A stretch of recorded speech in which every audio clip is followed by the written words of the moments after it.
महाराज, उधर से कोतवाल साहब की सवारी आ गई तो उसको देखने मैंने छोटी बड़ी भेड़ों का ख्याल ही नहीं किया। मेरा कोई कसूर नहीं। मंत्री, इसे निकालो और कोतवाल को अभी पकड़ लाओ। इसे ले जाओ और कोतवाल को लाओ। कोतवाल हाजिर हो। महाराज की जय हो। महाराज, क्यों बे कोतवाल, पहले सवारी इतने धूमधाम से क्यों निकाली? ठेकेदारिये ने गड़बड़ा कर बड़ी भेड़ बेच दी, जिससे बकरी गिर गई और कद्दू बनिया तक गया। मेरा कोई कसूर नहीं, मैं तो शहर के इंतजाम की वजह से गया था।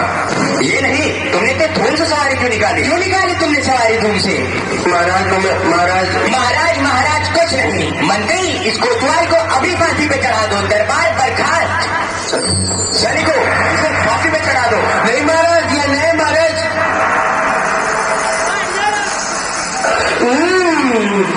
माना कि देश बुरा है, पर अपना क्या? अपन किसी राजकाज में थोड़ी न है कि किसी बात का डर हो। रोज मिठाई चबाना और मजे से आनंद उठाना। चल चल, बहुत बताया आप पूरी हो गई। बाबा जी चलिए, नमो नारायण कीजिए। हैं? यह आफत कहाँ से आई? अरे भाई, मैंने तुम्हारा क्या बिगाड़ा है जो मुझे पकड़ते हो? आपने बिगाड़ा है या बनाया है, इससे क्या मतलब? अब चलिए फांसी पर चलिए। फांसी? फांसी?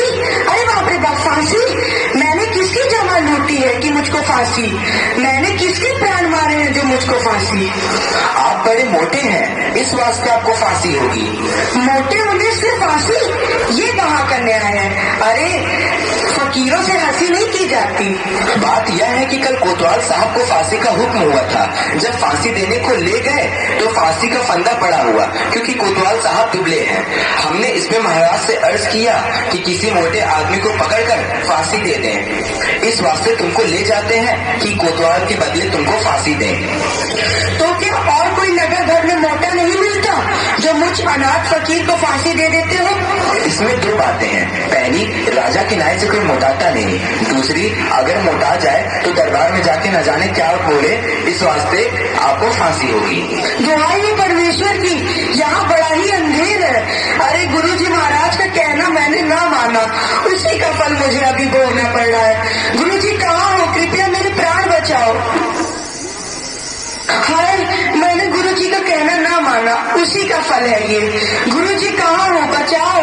अरे बच्चा गोवर्धन दास, तेरी यह क्या दशा हो गई है? गुरुजी, दीवार के नीचे बकरी दब गई, सो इसके लिए मुझे फांसी देते हैं। गुरुजी बचाओ। अरे बच्चा, मैंने तो पहले ही कहा था कि ऐसे नगर में रहना ठीक नहीं है। तूने मेरा कहना नहीं सुना। कोई चिंता नहीं, नारायण सब समर्थ हैं। और सुनो, मुझे मेरे शिष्य को एक उपदेश देना है। तुम लोग तनिक किनारे हो जाओ, और अगर मेरा कहना नहीं सुने तो समझ लो तुम्हारा भला नहीं होगा। नहीं नहीं महाराज, हम लोग हट जाते हैं, आप बेशक उपदेश दीजिए।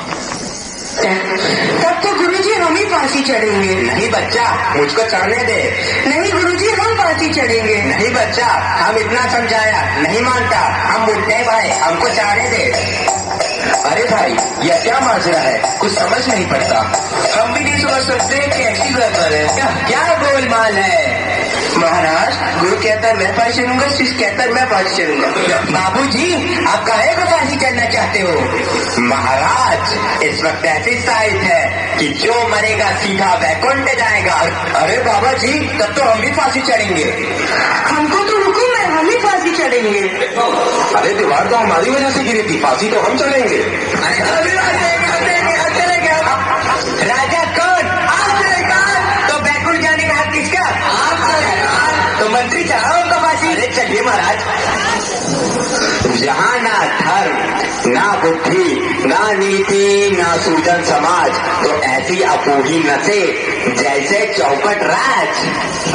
अंधेर नगरी चौपट राजा, अंधेर नगरी चौपट राजा।